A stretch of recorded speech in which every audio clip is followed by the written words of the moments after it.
Fala galera, beleza? Aqui quem tá falando é Jefferson do canal do Jefinho. Vai mais um vídeo aí super importante. Acredito que um dos mais importantes aí, tá ok? Um vídeo de utilidade pública. Vamos lá. O assunto que está rolando aí a respeito da prorrogação do auxílio emergencial. Mas calma, lembrando, não está nada ainda definido. Por isso que nesse vídeo eu vou explicar detalhadamente o que está acontecendo. Mas antes de mais nada, pessoal, já se inscreve no canal, ativa o sininho e compartilha aí com o máximo de pessoas que vocês conseguirem, porque é um assunto muito importante. Vocês que já são inscritos, meus parabéns, tenho certeza que vocês estão por dentro de tudo que vem acontecendo. Então, se liga aí no VT e já vamos pro vídeo, valeu!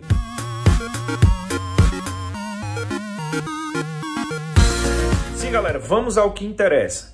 Várias pessoas estão me perguntando, Dr. Jefferson, o auxílio emergencial já vai ser prorrogado? Foi prorrogado? O que é que está acontecendo? Vamos lá. A lei diz que o auxílio emergencial ele vai ser pago por 3 meses de R$ 600. E aí a grande massa do governo já, inclusive lá o Ministério da Economia, Paulo Guedes e seus associados ali, eles já entendem que tem que existir aí, tem que haver uma prorrogação do auxílio emergencial, mas não está nada definido, mas eles, o Ministério ali da Economia, já reconhece que existirá provavelmente uma prorrogação do auxílio emergencial. Mas a grande discussão deles é o seguinte, em relação ao valor e em relação ao tempo dessa prorrogação, se vai ser por mais 2 meses, por mais 3 meses, se o valor vai ser de R$ 200, de 400, 500 ou 600 reais. Eles foram em uma entrevista lá, os seus associados ali, do ministro Paulo Guedes, eles deram uma entrevista e foram indagados ali, foram encurralados, vamos dizer assim, por uma pergunta ali de alguém, onde falou em relação ao auxílio emergencial sobre essa prorrogação. Se iria existir mesmo essa prorrogação, se o governo estava preparado economicamente para prorrogar. E ele bateu em cima da mesma tecla, entendendo que vai haver a prorrogação, mas vejam só, não foi definido ainda, mas dá a entender que será prorrogado. Mas a dúvida é o seguinte, quanto será pago? E qual o período dessa prorrogação? Não está nada definido, por isso que é importante vocês se inscreverem no canal, ativarem o sininho e compartilhar com o máximo de pessoas para sempre ficar por dentro do que vem acontecendo. Agora, se liguem aí na entrevista ali dos associados do ministro Paulo Guedes. E antes disso, antes dessa entrevista, o ministro Paulo Guedes ele deu uma declaração. Ele disse o seguinte, uma declaração bem infeliz, né? Ele disse mais ou menos assim, o que adianta nós liberarmos 600, liberarmos mais 600 e a população ainda ficar em casa no bem e bom? Desse mesmo jeito ele afirmou. E outra indagação que ele deu foi a seguinte, abre aspas, vocês preferem pagar 3 parcelas de 200 ou uma parcela de 600? Ou seja, uma notícia boa disso aí que nós podemos tirar é que ele já reconhece que deve haver ali uma prorrogação, mas provavelmente ele vai querer baixar o valor desse auxílio emergencial quando e se for prorrogar. Então se liga aí no vídeo, valeu! Boa tarde, secretários. A minha pergunta é sobre o auxílio emergencial. Nos últimos dias, o ministro Guedes aventou a possibilidade de se estender o auxílio, mas com um valor menor. Já há pressão de outros atores aqui em Brasília para que esse auxílio seja estendido por outros meses. A minha pergunta é quais são os cenários que o Ministério da Economia trabalha hoje para o auxílio emergencial? E se as contas públicas brasileiras aguentam mais quantos meses de auxílio completo de R$ 600? Todas são 4, só 2. Todas. Bom, eu inicio e o secretário Guaranis complementa. Nós temos somam hoje já 20 medidas aproximadamente. E essas medidas têm 2 diretrizes. Proteger os mais vulneráveis e manter o emprego. É o lado da economia e o lado da saúde. A prioridade dada pelo presidente Jair Bolsonaro e reverberada pelo ministro Paulo Guedes e a equipe toda seguindo junto, não deixaremos ninguém para trás. Nesse momento, onde enfrentamos a mais grave crise sanitária, não só o Brasil, todo o mundo, essas são as diretrizes.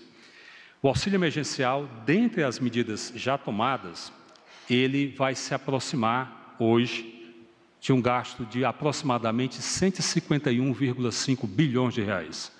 Nós começamos com o número de 98,2 bilhões de reais, mas em função da cobertura, em função da elegibilidade, da legitimidade dos brasileiros que precisam do auxílio emergencial nesse momento, o número chega a esse valor. Como são em 3 parcelas, dá uma média de aproximadamente 51,5 bilhões de reais por mês. Portanto, é um auxílio que tem custo relevante para a sociedade. Ele é, por exemplo, mais do que o Bolsa Família, que custa 29 bilhões. Bolsa Família do ano todo. O auxílio emergencial de um mês custa mais do que o Bolsa Família. Então, o ministro Paulo Guedes já colocou as diretrizes para termos, de um lado, a manutenção ao atendimento aos mais vulneráveis e 2, o olhar diligente e cauteloso com relação à questão fiscal. Então, chegaremos a uma solução intermediária, né, não com o mesmo perfil de hoje, e uma possibilidade, um referencial é exatamente o valor trazido pelo Bolsa Família. Portanto, nesse momento de pandemia, em que há uma alta imprevisibilidade de quando será o seu término, né, nós estamos atentos para que o auxílio emergencial siga, mas siga de forma adequada a cada momento, né, e atendendo aqueles mais vulneráveis, mas respeitando também as restrições fiscais que temos. O ano fiscal do Brasil suporta mais 3 meses de auxílio de R$600? Nós não temos um número limite, um endividamento até uma determinada especificada quantidade de meses. O que nós temos é a transparência e o zelo de cada R$1 adicional de despesa primária gerada nesses programas que estamos colocando, seja mais efetiva, vá mais diretamente à ponta, no combate ao coronavírus, na manutenção do emprego, no zelo e tratamento da saúde dos cidadãos, mas, ao mesmo tempo, lembrando que há uma fragilidade fiscal e que há o pós-coronavírus. E, portanto, nós queremos ter condições saudáveis também de, ao sair, não só nas pessoas, mas também nas finanças públicas, porque as gerações futuras precisam de um país atento também para a questão fiscal.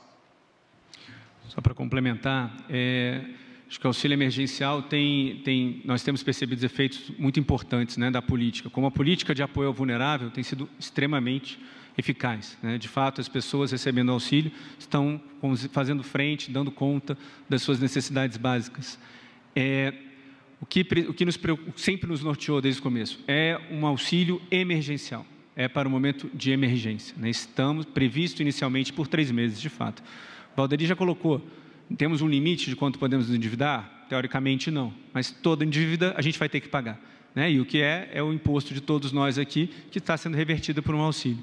E um auxílio que hoje já está 50% a mais do orçamento da esplanada para fazer os programas livres, o orçamento discricionário, que nós chamamos. É muito dinheiro. Então, vamos continuar monitorando a crise, monitorando os efeitos, para verificar qualquer condição de prorrogação de qualquer coisa, tá? Então, o auxílio hoje é custoso, nos preocupa continuar, mas precisamos avaliar as condições da crise. Ele vai até junho. Um outro ponto do auxílio que é muito importante, o auxílio, como é um auxílio para a economia informal, para os invisíveis, o auxílio, ponto de vista de quem está cuidando de política pública, de nós do governo, está nos permitindo ver uma grande quantidade de pessoas que nós não víamos antes. As pessoas tiveram que se regularizar, ter CPF, buscar bancarização, tem conta de banco hoje. Então, isso é interessante para a gente poder pensar em programas futuros, né? É óbvio que todo governo quer dar um benefício bom para a população. Mas para a gente dar um benefício bom, a gente tem que pensar em todos os gastos que nós já temos. E nós já temos muitos gastos no país. Essa faz parte da discussão que o Valderi toca também, da reforma fiscal. Rever as nossas despesas, as despesas obrigatórias, as despesas engessadas que nós temos, com várias coisas que foram definidas como prioridades há 10, 20 anos atrás e que hoje não são mais prioritárias, é muito importante para que a gente possa pensar em rever os benefícios que a população já tem, principalmente essa população que a gente começou a enxergar.